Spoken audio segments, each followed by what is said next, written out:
Hi friends, we're taking you along with us from the middle of Idaho to Park City, Utah. We share our Harvest Host stay in one of our favorite RV parks and then a few mishaps that we experienced. And completely broke it. That was a lesson learned. We'll share our favorite parts of this RV park, and it was time to hitch up and move out, so we're taking you along with us as we pack up and head on our way. We'll show you our routine for breaking down and heading out, and we'll give you some tips along the way on what we found works for us. Hopefully you find this helpful. Now let's get into it. We traveled from the middle of Idaho down to Park City, Utah, making a few stops along the way, including the Niagara of the West, Shoshone Falls. We visited in late August, and while it wasn't at its peak flow like in the spring, it was still stunning. The surrounding park was peaceful and worth a stop. That night, we stayed at a nearby Harvest Host in Holinsky Winery, and we stayed at the only organic winery in Idaho. The property was beautiful, and the wine was delicious, and the patio was incredibly dog-friendly, which made it even better. After a relaxing night, we made our way to our next stop, which was in Heber City, Utah, just 30 minutes outside of Park City. After 3 straight weeks of nonstop activities and adventuring, we were ready for a pretty low-key stay and focus on enjoying the park itself, and it did not disappoint. Heber City is a quaint little town just 30 minutes outside of Park City. We really enjoyed staying at the RV park, and there was even one day where a hot air balloon almost landed inside the RV park, which was pretty crazy and cool to see. We kicked off the week with our usual big load of laundry and then settled into our routine.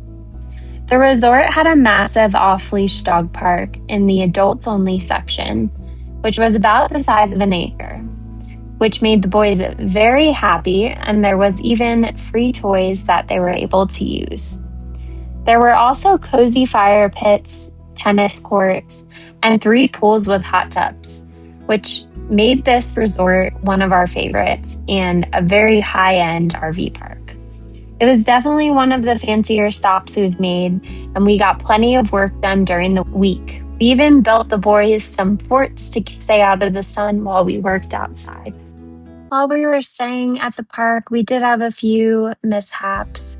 So I was sitting, working on some stuff, and I started hearing a rushing noise.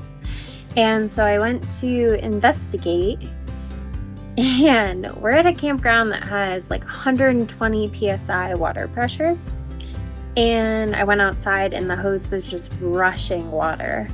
It had actually broken our spring connection hose that went into our water pressure regulator and completely broke it and was just rushing water out. So we're gonna have to get a different one of these or just hook it up to the regulator itself. But that was a lesson learned. And good thing we were here, otherwise it could have been pouring water for hours. So yeah, I guess we'll run to Ace. But I'll show you what it looks like. So here is the aftermath of our connector breaking off from the high water pressure.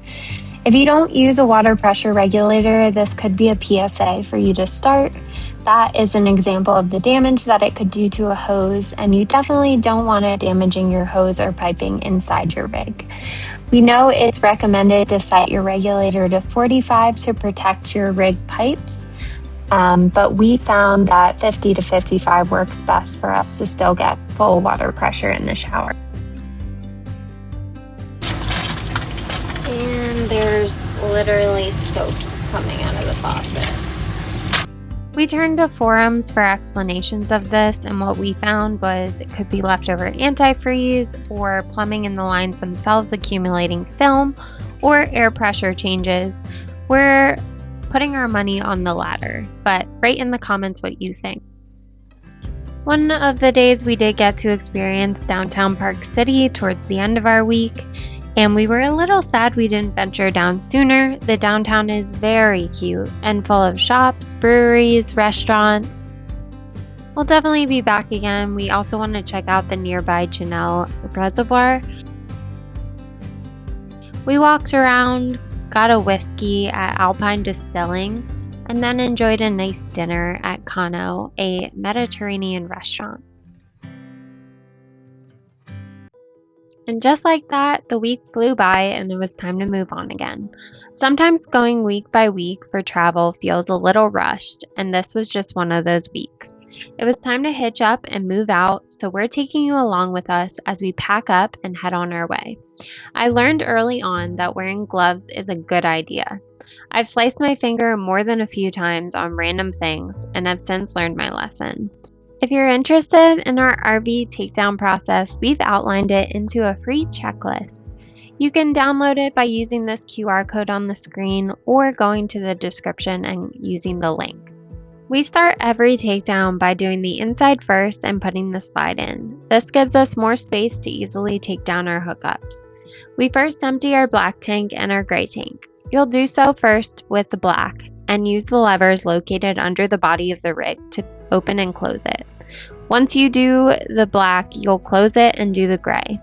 About every 3 to 5 days, we do a flush of our black tank, which we'll show in a later video. While your tanks are emptying, you can use that time to do other things like shutting off your propane. I know this is a large area for debate and discussion, but we do shut off our propane every time we drive with the trailer. We feel safer knowing it's off, and it's actually prohibited or banned in many tunnels and bridges across the U.S., as well as certain ferries and mountain roads in some national parks and scenic highways. Next step in our shutdown process is our power. Since the rig has battery power and can still power the AC off the inverter, we typically feel comfortable doing this while the tanks flush. Brinkley provides multiple power shutoff options. This could probably be debated which you turn off, but we always go with storage disconnect before unplugging our rig from shore power. Brinkley also provides heavy-duty power cords, which we really appreciate. They have a screw lock, as well as they require you to turn the plug to disconnect it fully, creating a tight connection. With our Airstream, we had a clip connection electrical cord, which was also nice. Mind you, these cords are super heavy and hard to wrap up for storage. Next, we disconnect our surge protector, and we use the guard dog surge protector as it also protects from EMS failures, further protecting our rig circuits and electrical. We make sure that we go back and turn the electrics back on for power to the rig for the fridge and the AC or fan if needed for the dogs. We then store everything in separated labeled bags for our gear to make setting up easy and take down easy. Next, we move on to the water disconnect. We're going to be staying at a harvest host for a night, so we need to fill our fresh tank just a bit to use the water. So we'll put power fill on for a while we put things away. While I do that, Dan puts away the dump station and sewer gear, and then we have a future video that will highlight that process. Okay, and that's been sufficient time for us to fill our tank just a bit. So I'm going to go ahead and leave that power fill on, but to get our hose empty, I'm going to shut this. Check the pressure.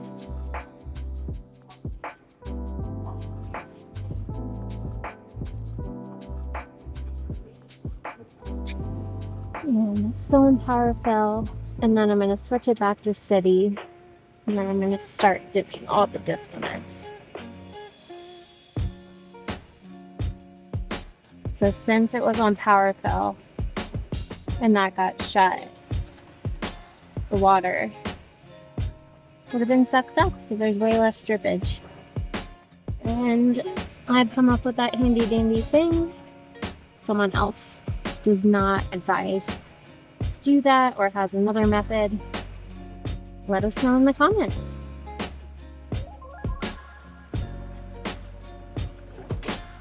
And Dan's looking it up.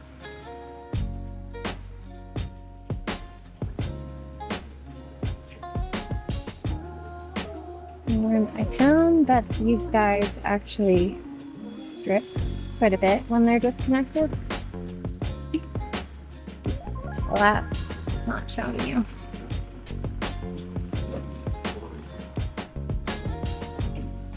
But I'll typically take this back over here. Try to avoid the sewer.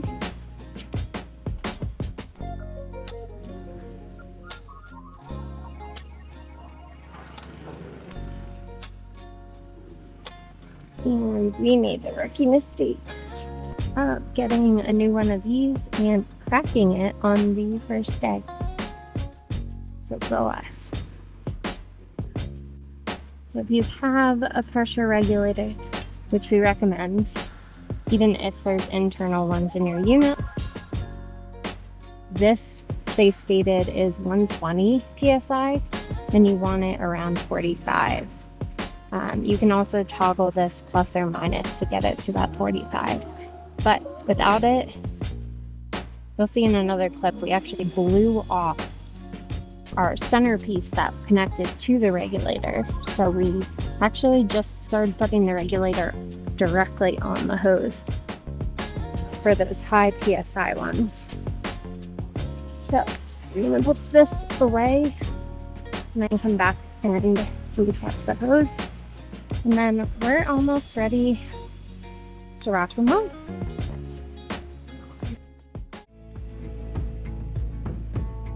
So do recommend doing this because sand can get in here, and then your filter will create pockets where it can start to leak.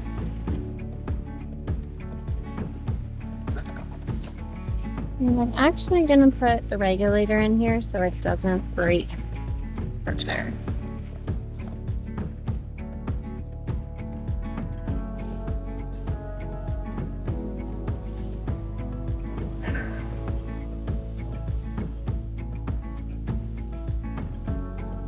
And these are kink resistant. So that's it for the water. We put the hose and the supplies away. When we travel, we leave the water setting on dry camp so that if we need to jump in the RV on our route, we can just flip the water pump on and use the sink in the toilet. The Brinkley comes with this lovely cheat sheet on how to do all the settings. And then there is also the addition of the black water flush, which you would use siphon and use your pump for that. We also, while traveling, do not travel with our water pump on. Those controls are inside, so we make sure we shut that off. So we're gonna do our checks now. I'm starting inside, so you can see, actually for this model, you can access everything inside. And so part of our checks is making sure there's not loose items. So we have these little bins for stuff. It's a little messy, but other than that, these hanging things are fine. And then there is a lock here, so we check, because this is glass and it can slide and might just shatter. This is in. We tuck the dog bed over there. Curtains situated, slides in, nothing's in the way. We do keep a bed up here, and we dog bed, and you keep the table. And then just make sure there's just stuff on there that doesn't matter. Tennis balls, put them on the bed or put them away. And then one of our biggest lessons is there is a piece here that you see is cracked. We were putting the slide out after driving and one of the drawers was out. So it did end up snagging on this. So here's a lesson to make sure all your drawers are in. And then we just make sure all the cabinets are closed. Nothing's in the way to fall. We'll check the fridge. Just making sure things are in bins. That's why we get the bins, is to make sure everything's situated, and if anything's glass, just make sure it's pushed behind. And these things might roll, so I'm just gonna move them here. But bins container store will be your best friend. So that's all good. That's all good. Dog bowl is away. Do a check on the outside then.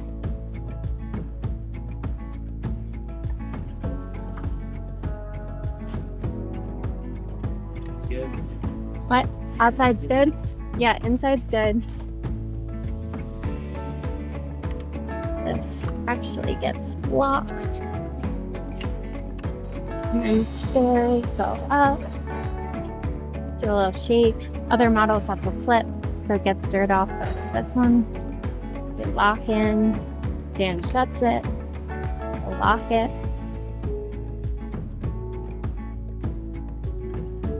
Then we make sure all our awning's in. That's good. Checks underneath that we didn't forget any blocks. Chocks are the last thing we do when we hook up. Bikes get locked and are on. We do a walk around, we didn't forget anything. Power, water's off, hose is away. Slides completely in. We're not missing any miscellaneous items. Those get locked. Everything's packed away. Propane's off. Shut the what? Yep. Propane battery, so Dan's gonna get in and I'm gonna go around back and make sure that the blinker and lights are connected and working. So he's doing his blinker, that works, good. Doing the other blinker, that looks good. Give each other a thumbs up, make sure the camera's connected. And all the hookups good, lights are on, propane's off. And we're good to go. And just like that, we were off. Thanks so much for joining us. We hope you enjoyed this video. If you like what you see, please hit that like button below. If you're interested in our checklist, you can scan the QR code here or scan the QR code for our gear. Thank you so much for joining us. If you want more content like this, subscribe to our channel, and as always, we hope our adventures inspire your adventures.